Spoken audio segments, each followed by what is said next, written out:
സർക്കാർ മേഖലയിലും സഹകരണ മേഖലയിലും മറ്റ് സംഘടിത മേഖലയിലും പണിയെടുക്കുന്ന മനുഷ്യന്മാരെ സംബന്ധിച്ചിടത്തോളം കഴിഞ്ഞ 2 തെരഞ്ഞെടുപ്പുകളെ അപേക്ഷിച്ച് ഏറ്റവും പ്രാധാന്യമുള്ള തെരഞ്ഞെടുപ്പാണ് ഇപ്പോൾ പ്രഖ്യാപിക്കുമെന്ന് കരുതപ്പെടുന്ന ഈ തെരഞ്ഞെടുപ്പ്.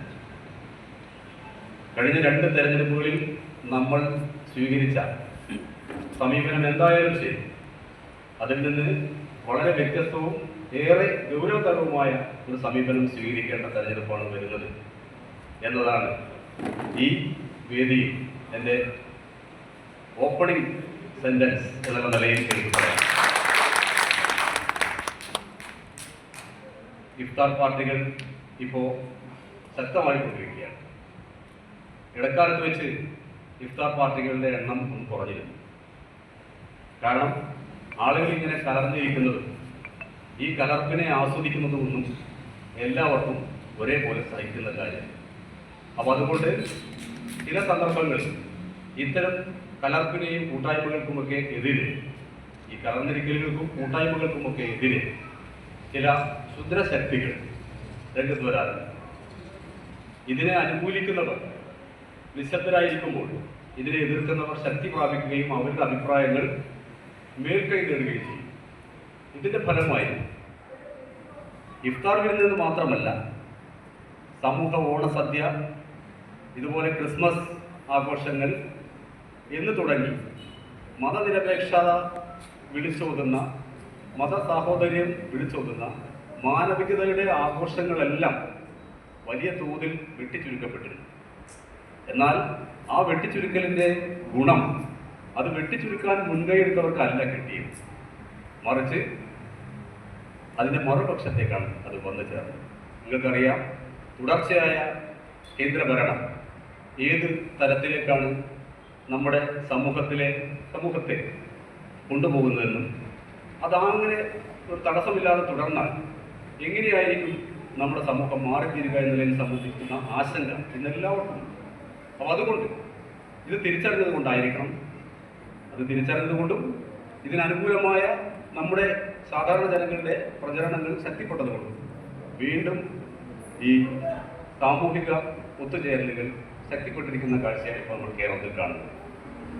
ഇടയ്ക്കൊക്കെ എൻ്റെ സുഹൃത്തുക്കളോടൊക്കെ നാട്ടിൽ ഈ കഴിഞ്ഞ 2 വർഷങ്ങൾക്ക് മുൻപൊക്കെ ഞാൻ പറഞ്ഞിരുന്നു, സാധാരണ ഒരു 3-4 നോമ്പുതുറ ഒക്കെ എനിക്ക് കിട്ടാറുണ്ട്. ഇത്തവണ എനിക്ക് ഒരു നോമ്പുറയാണ് കിട്ടിയതെന്ന് പറഞ്ഞൊരു കൊല്ലമുണ്ടായിരുന്നു. പക്ഷേ ഇന്ന് ഈ വർഷം അതല്ല സ്ഥിതി. നോമ്പുതുറകളുടെ എണ്ണം കൂടി. ആളുകൾ ഇതിൻ്റെ പ്രാധാന്യം തിരിച്ചറിഞ്ഞു. ഇതിൻ്റെ പ്രാധാന്യം എന്ന് പറഞ്ഞാൽ ഒന്നിച്ചിരുന്ന് ഭക്ഷണം കഴിക്കുന്നതിൻ്റെ പ്രാധാന്യം എന്നല്ല, അല്ല, മറിച്ച് ആളുകൾ കലർന്നിരിക്കുന്നത് ജാതി മത ഭേദമന്യേ, ലിംഗഭേദമന്യേ, സാമൂഹികമായിട്ടുള്ള വേർതിരിവുകൾ അവഗണിച്ചുകൊണ്ട് ഒക്കെ അതിൻ്റെയൊക്കെ അപ്പുറത്തേക്ക് മനുഷ്യൻ എന്നുള്ള നിലയിൽ ഒന്നിച്ചിരിക്കുന്നതിൻ്റെ പ്രാധാന്യം ആളുകൾ തിരിച്ചറിഞ്ഞു. മനുഷ്യൻ എന്നുള്ള നിലയിൽ എല്ലാവരും ഒന്നിച്ചിരിക്കണം, മനുഷ്യൻ എന്നുള്ള നിലയിൽ നമ്മളെല്ലാം ഒന്നാണ്, ആ നിലയ്ക്ക് എല്ലാവർക്കും ഒരേ അവകാശം ഈ രാജ്യത്തുണ്ട് എന്നുള്ളതൊക്കെ ആരുടെ മുദ്രാവാക്യങ്ങളാണ്? എല്ലാം ഇടതുപക്ഷത്തിൻ്റെ മുദ്രാവാക്യങ്ങളാണ്. ആ നിലയിൽ ഇടതുപക്ഷത്തിൻ്റെ മുദ്രാവാക്യങ്ങളോട് കൂടുതൽ അടുക്കുന്നുണ്ട് കേരള ജനത എന്നുള്ള കാഴ്ചയാണ് നമ്മൾ കാണുന്നത്. അപ്പോൾ കഴിഞ്ഞ 2 തെരഞ്ഞെടുപ്പുകളുടെ ഫലം എന്ത് തന്നെ ആയിരുന്നാലും ശരി, അടുത്ത തെരഞ്ഞെടുപ്പിൻ്റെ ഫലം ഞാൻ നേരത്തെ സൂചിപ്പിച്ച തരത്തിലുള്ള ഈ മാനവികതര മുദ്രാവാക്യത്തെ ഊട്ടിയുറക്കുന്ന തരത്തിലുള്ള ഒരു ഫലം നമുക്ക് ഉറപ്പുവരുത്തണം. ഇത്തരത്തിൽ ഉള്ള കൂട്ടായ്മകൾ അതിന് ശക്തി പകരുമെന്നാണ് ഞാൻ പ്രതീക്ഷിക്കുന്നത്. പൊതുവിൽ കേരളത്തിലെ സർക്കാർ ജീവനക്കാർക്കും ഇതുപോലെ തന്നെ സഹകരണ മേഖലയിൽ പണിയെടുക്കുന്നവർക്കും സംഘടിത തൊഴിലാളികൾക്കും അസംഘടിത മേഖലയിൽ പണിയെടുക്കുന്നവർക്കുമൊക്കെ രാജ്യത്തിൻ്റെ ഇതര ഭാഗങ്ങളിൽ ഞാൻ നേരത്തെ സൂചിപ്പിച്ച മേഖലകളിൽ പണിയെടുക്കുന്ന ആളുകളെ അപേക്ഷിച്ച് ഏറെ സന്തോഷകരമായ സാഹചര്യമാണ് നിലവിലുള്ളത്. ഇത് ഞാൻ പറയുമ്പോൾ നമ്മുടെ മനസ്സിൽ നമുക്ക് ഡ്യൂ ആയിട്ടുള്ള DAകൾ, ഇതുപോലെ തന്നെ കിട്ടാതെ പോകുമെന്ന് പ്രതീക്ഷിക്കുന്ന അല്ലെങ്കിൽ ഭയപ്പെടുന്ന DA അരിയേഴ്സും പ്രൊമോഷനുകളും പോസ്റ്റ് ഫോളും അത്തരമുള്ള കാര്യങ്ങളെല്ലാം നമ്മുടെ മനസ്സിലേക്ക് കൂടി വരുന്നുണ്ടായിരുന്നു.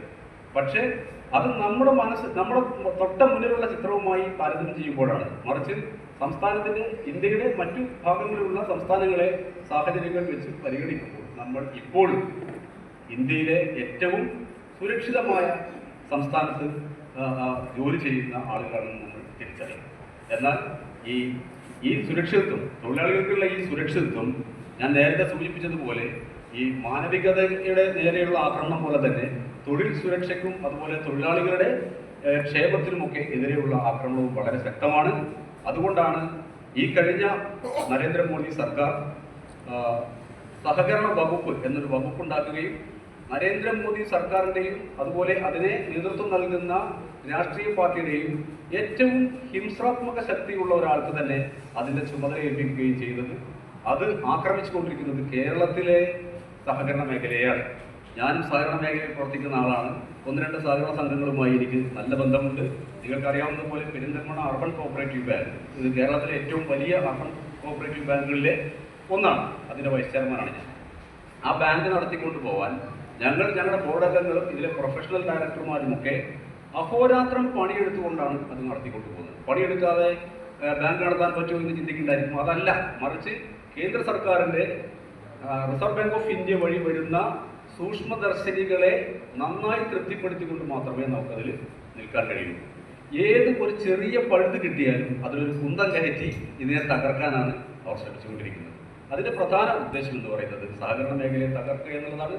സഹകരണ മേഖലയെ തകരുന്നതോടുകൂടി കോർപ്പറേറ്റ് മേഖല ശക്തിപ്പെടും.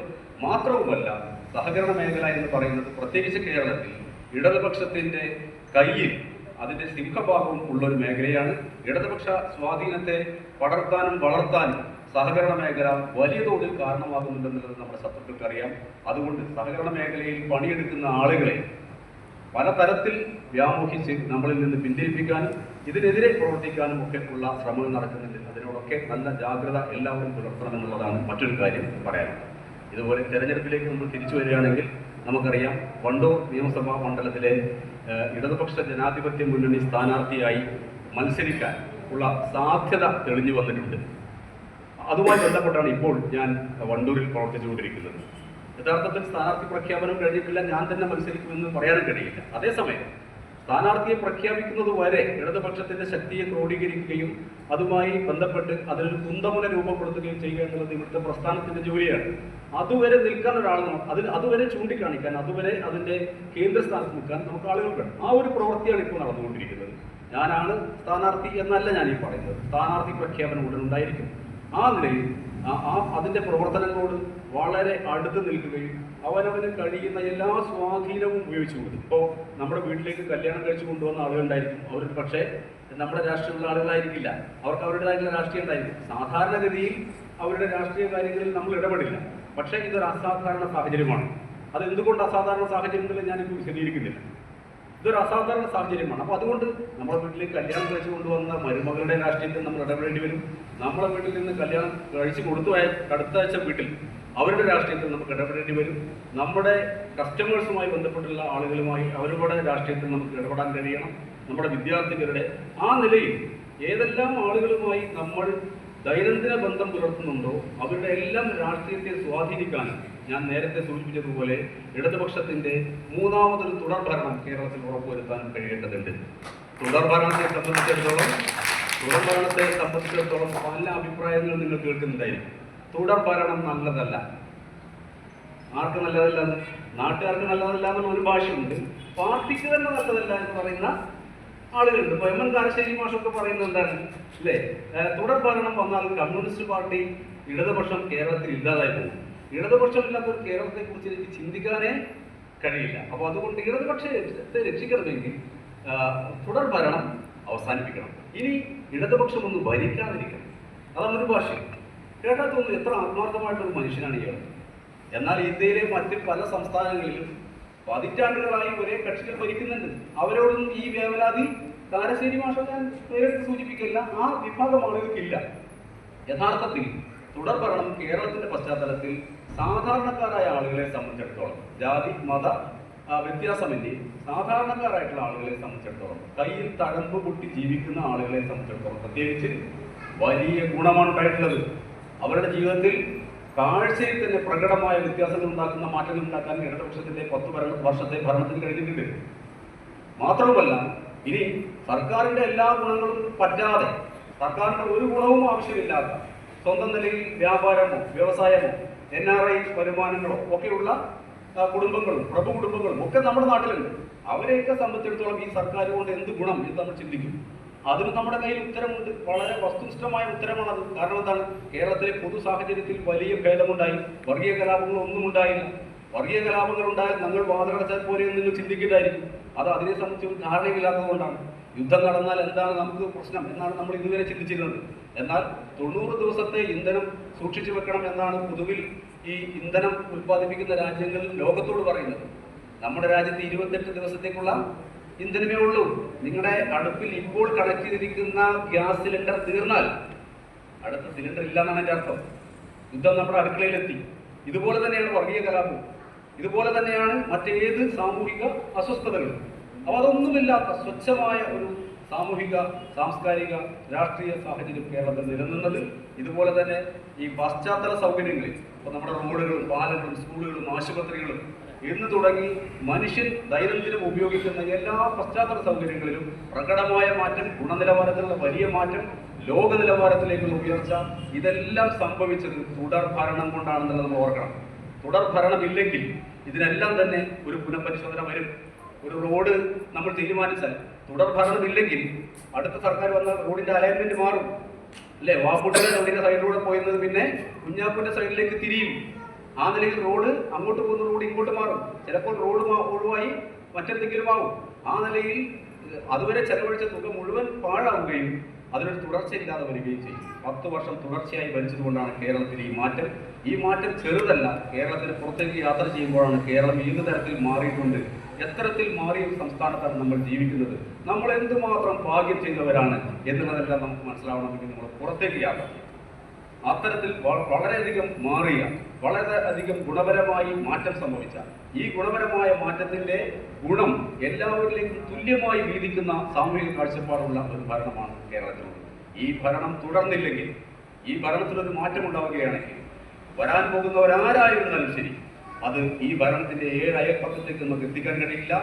സമൂഹത്തിന്റെ ആസ്തികൾ, സമൂഹത്തിന്റെ വരുമാനം എല്ലാം തന്നെ അത് അസന്തുലിതമായി വിധിക്കപ്പെടും. എല്ലാവർക്കും അതിന്റെ ഗുണം കിട്ടില്ല. കിട്ടുന്നവരും കിട്ടാത്തവരുമായി സമൂഹത്തെ വിഭജിക്കും. ആ നിലയിൽ നമ്മളെല്ലാം തന്നെ കിട്ടാത്തവരുടെ ഭാഗത്തേക്ക് ഒതുക്കപ്പെടും. അത്തരത്തിലൊരു ദുസ്സാഹചര്യം ഒഴിവാക്കാൻ വേണ്ടി നിർബന്ധമായും ഇടതുപക്ഷ ജനാധിപത്യ മുന്നണിയുടെ ഭരണം ഉറപ്പിക്കുന്ന തരത്തിൽ എല്ലാവരും ഇന്നു മുതൽ തെരഞ്ഞെടുപ്പ് പ്രഖ്യാപിച്ചോ ഇല്ലേ, സ്ഥാനാർത്ഥി ആര്, എന്ത് എന്നൊന്നും ചിന്തിക്കാതെ ഇടതുപക്ഷ ജനാധിപത്യ മുന്നണിയുടെ അതിന്റെ ജനകീയമായ മുദ്രാവാക്യങ്ങളെ മുന്നിൽ വെച്ചുകൊണ്ട് എല്ലാവരും ഒത്തൊരുമിച്ച് പ്രവർത്തിച്ച് നമ്മുടെ ലക്ഷ്യത്തിലേക്ക് നമുക്ക് വളരെ വേഗത്തിൽ നിഷ്പ്രയാസം അടുക്കാൻ ആവശ്യമായിട്ടുള്ള പ്രവർത്തനങ്ങളിൽ എല്ലാവരും മുഴുകണമെന്ന് അഭ്യർത്ഥിച്ചുകൊണ്ട് അവസാനിപ്പിക്കുന്നു. അഭിവാദ്യം.